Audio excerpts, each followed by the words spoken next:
Brewing Love is my next K-drama watch. It has been a very surprising journey with this show.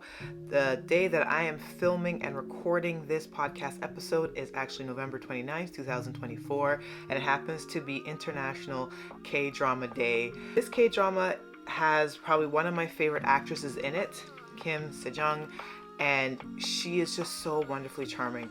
There's just a lot to think about when it comes to Brewing Love. There's so much more to it than meets the eye.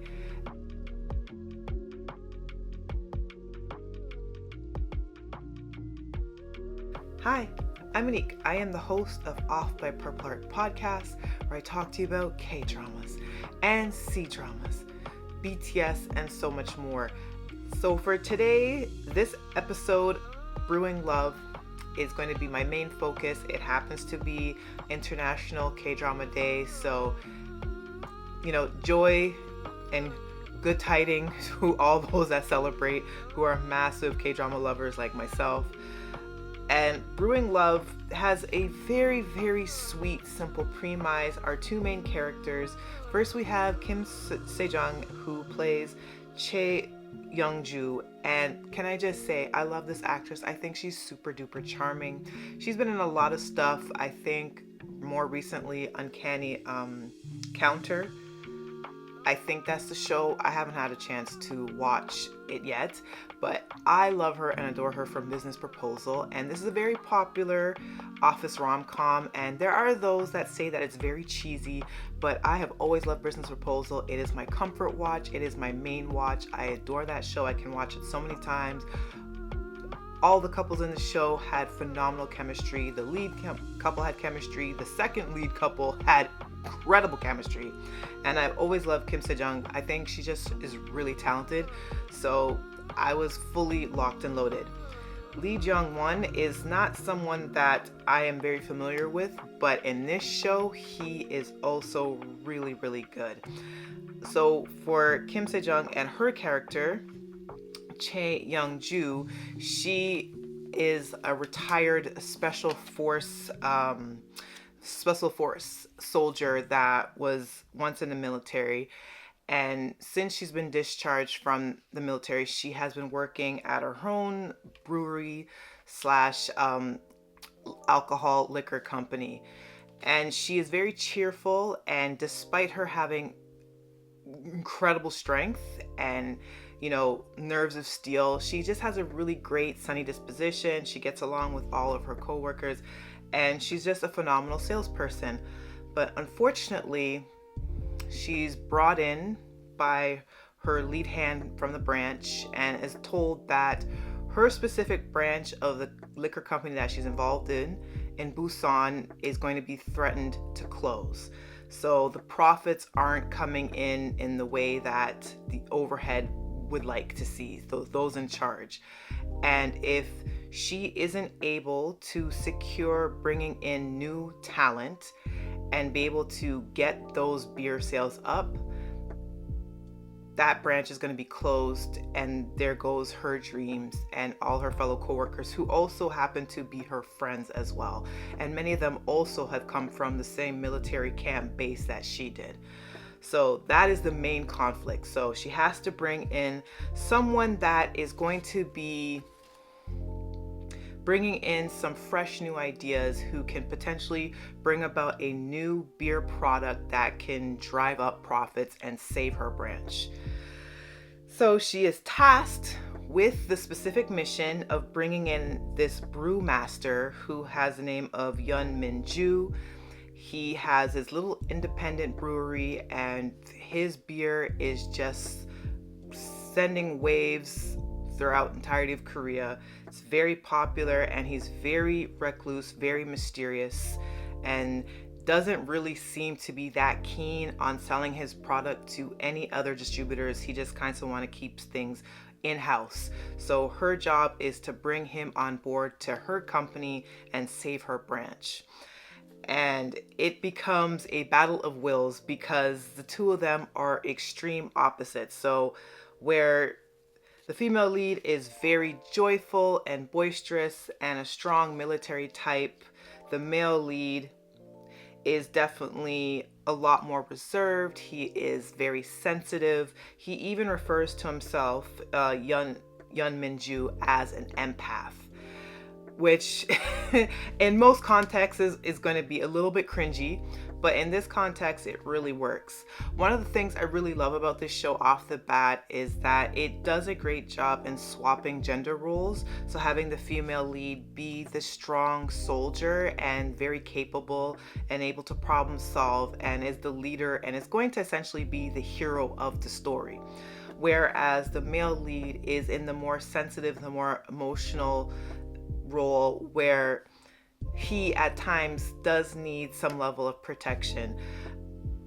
But I also really enjoy that the show actually does get into some interesting discussions about the role of masculinity in society within Korea and just at large globally. And it does dive into toxic masculinity as well, especially in context with Yun Min-ju and his relationship with his father, who also happens to have a background in the military and very much wanted a son to kind of be in the same vein as him. So because Yun Min-ju was such a sensitive person, he didn't feel drawn to more stereotypical masculine things like going into sports and, you know, wanting to follow in his father's footsteps and going into the military. He was definitely more of the creative, artistic type, which pissed his father off to no end. So they constantly come to blows with one another. So I found that really interesting. I won't lie, the first couple of episodes of Brewing Love are super cheesy. I mean, there's all sorts of graphics, there's all sorts of, you know, plunky music in the background, and it's very, very slow. So I can see a lot of people maybe not having the best first impressions of the show, but the show does get so much better if you at least invest in a couple more episodes. I think by episode 4, it really gets going and you should be able as a viewer to tell at that point if it's going to be for you. I think the show is absolutely worth the journey, and especially with the two leads, once their relationship really starts to develop, it really hits its stride. And I love that it's not necessarily enemies to lovers because, you know, Sejeong, who is the female lead, she is absolutely bubbly and she's doing the best job she can in, you know, bringing in this brewmaster, but he finds her abrasive. So it's not enemies to lovers exactly, but he at first wants really nothing to do with her and he's very blunt and to the point.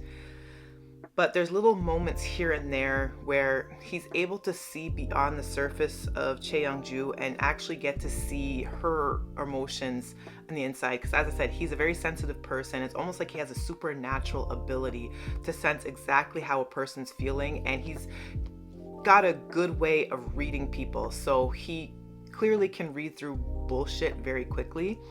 And with her, he sees beyond her overly cheerful exterior and sees some of the hidden pain that she's going through. And he actually, over time, starts to help her. And I feel like this show does a great job in keeping both characters equalized. They both bring something to the table to make the other's life easier. And the more and more they get to know each other, the more beautiful the relationship becomes. I also think the side characters are pretty fun as well. For one, I really appreciated that the show actually has one of the actors from Business Proposal, so it's kind of like a mini reunion. I believe it's the actor that plays the grandfather in that show. He makes an appearance in this show. And even with some of the characters that at first appear to be antagonists, they also get a lot more layers. There's like the second female lead of the show, and she at first comes off very cold, like an ice princess, and she has a picturesque beauty, and her approach to marketing within the same company that Sejeong works in, she doesn't particularly like her, and they kind of butt heads because their ideologies are so different. But the more you go into the show, the more that second female lead character comes to terms with the fact that she's actually jealous and seemingly thinks that Sejeong's life is perfect, and she herself has deep insecurities and has that inferiority complex, and especially due to her background and how she grew up and how her parents treated her, and how it's almost got to the point where she has to be a perfectionist, A-type, and can't handle disappointing anyone, even if it means destroying her mental health and being that people pleaser to the point where it's suffocating. And I just like all those little mini conversations that the show is able to bring up, and it doesn't feel like it's preachy in a way. Like, it just feels very natural. It's a show that absolutely with every episode it gets better, and I can say most confidently that Lee Jong-won and Kim Se-jeong, their chemistry is fire. When the character, starts to really come to terms with the fact that he's attracted to the female lead, he becomes so flirtatious that you as a viewer, you're seriously gonna like start kicking your feet, you're gonna start blushing. It is so overwhelmingly cute. And I just love the way they're able to sprinkle like real life events, make, the characters have substance and have backstories. And even the most happiest of characters have, their own hidden secrets that are yet to be revealed. Mind you, I'm 7 episodes into the show, and I've heard with episode 8 that the show does get a little bit darker in tone. So there is going to be some upcoming angst. But I'm telling you right now, majority of the show is so lighthearted and fluffy. It is just really great rom-com material. And I wish shows like Brewing Love came out earlier in 2024, because I was so down on K-dramas. But again, everything that's the best seems to be left off for like the remainder of the year. But it's just good, and it's a good palate cleanser between watching a thriller like When the Phone Rings, and other really high intensity K-dramas that are coming out right now that are super good. I think Brewing Love is worth your time, worth your watch, especially today being International K-drama Day. Give it a shot.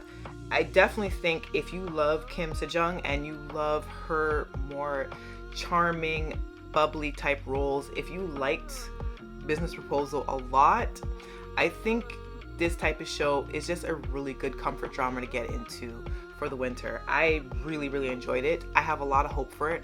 I hope that it doesn't go off the rails with the more darker storylines coming through, but I can say the first 7 episodes are great. First episode, second episode was a little clunky, but give it time. By episode 4, you should be fully locked in. I'm telling you, the chemistry payoff is worth it. So I'll leave it at that for Brewing Love. Let me know your thoughts. If you're watching the video format of this podcast on YouTube, you can definitely leave your commentary down below. Let me know your thoughts. Have you heard of it? What do you think of it? Are you in alignment with what I'm saying, or it's not really your cup of tea? I don't know why. I think the show is damn adorable. If you're listening to the audio versions of this podcast via Spotify or Apple Podcasts, I really appreciate you. And please leave your commentary if the spirit moves you on those platforms as well. Till the next episode. Bye.